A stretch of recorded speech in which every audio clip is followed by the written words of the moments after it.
All right, we're on day 4 of block 3 notes. We're looking at sides and angles of triangles a little bit in this section. So we're going to start by talking about how we identify which side belongs with which angle. So in general, the angles match the side opposite them, or across if you want to think of it that way. So the largest side is across from the largest angle, smallest side is across from the smallest angle, middle size angle is across from the middle size side. Okay, so physically drawing in arrows like you see here can be really helpful. So it says name the angles from largest to smallest. So we're given some side lengths here. So we want to start with the largest, find the largest side, the angle opposite that side would be angle U. Then 8 is the next largest, and that is opposite angle V. And then lastly, 4 is opposite angle T. And we're done. I think I've said this before, but since there is like no misunderstanding of what the letters mean, you can just use one letter to label those angles. You don't have to say all 3 for this kind of problem. The second one, name the sides from longest to shortest. So the longest side will be across from the largest angle. So here, so that would be side DF. The next largest angle is 57, pointing to EF. And then 37 points to DE. Okay. So with that in mind, we also have a triangle inequality. So this says that the sum of the lengths of any 2 sides of a triangle has to be greater than the length of the third side. If that statement isn't true, then the triangle is not possible. Okay, so we're going to see if given 3 side lengths, if the triangle is possible. So what we're doing is we're going to pair up the sides and see if the sum of that pair is greater than the third side. It's easiest to see this just through an example. So let's take a look here. Can the following be the sides of the triangle? 6, 8, and 11. So what has to be true for it to be a triangle is that 6 plus 8 has to be greater than 11. Well, we think to ourselves, is 6 plus 8 greater than 11? It's 14, so yes. Whoops, I forgot to write 11. Yes, that is true. Then I use another pair, 8 plus 11. That has to be greater than the missing side of 6. That's definitely true. And then I check my third pair. 6 plus 11 has to be greater than the third side of 8. Is 6 plus 11 greater than 8? Yes, that is true. So our conclusion is yes. Okay, so we have to do all 3 inequalities. They all have to be true in order for it to be a triangle.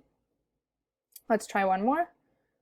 2, 3, and 4. So 2 plus 3, whoops. 2 plus 3 should be greater than the third side of 4. Yes, that's true. 3 plus 4, is that greater than the third side of 2? Yes, definitely. And 2 plus 4, is that greater than the third side of 3? Yes. So it's pretty simple math to check. The last one, let's try this one.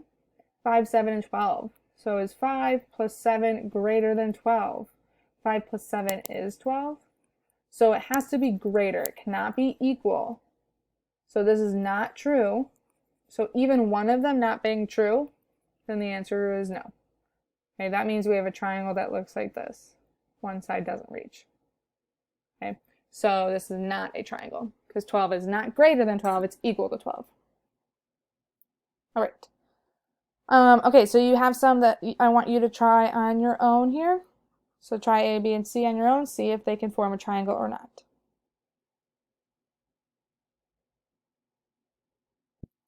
Okay, so here are my answers. The first one, part A, 3 plus 5 only equals 8, so that's definitely no, it's not greater than 9. Part B, I showed you a couple of them. I did 5 plus 8. That does work, but if I tried another combination, 3 plus 5, that's not greater than 8, it's only equal to 8, so this is still no. Okay, so even one of them not working automatically means no. Part C does work. You can see all my inequalities hold up, so I'm good, and that could be a triangle. that is a triangle. Okay, so now we'll expand on that a little bit here. So it says two sides of a triangle have the following measures. Find the range of possible measures for the third side. So when you're given two sides of a triangle, we're going to call the third side x. And it's not just one answer for x, it's a range or like a group of numbers that this could be. So we're going to kind of solve it the same way. Let's set up our inequalities. Okay, because we know that that must be true, that the sum of two sides has to be greater than the third.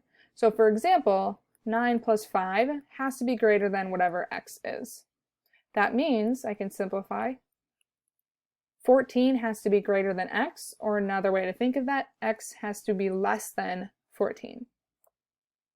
I can also set up 5 plus x, another pair.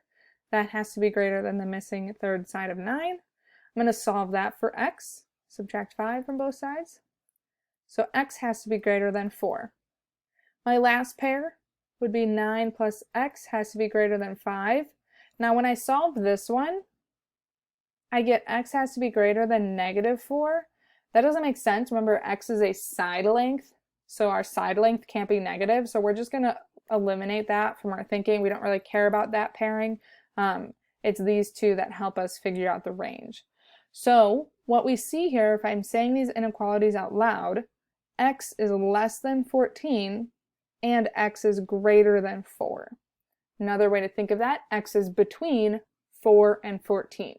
So one way to write these double inequalities, if you have a situation like this where x is in between a small number and a big number, put the small number first, 4, leave blank space, 14, x is in the middle.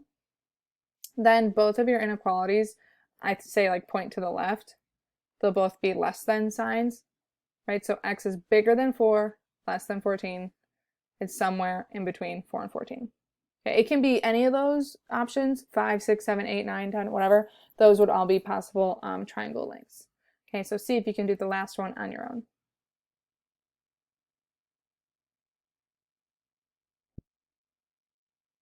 Okay, so x is bigger than 3 and less than 13 for this last group, 5, 8, and x.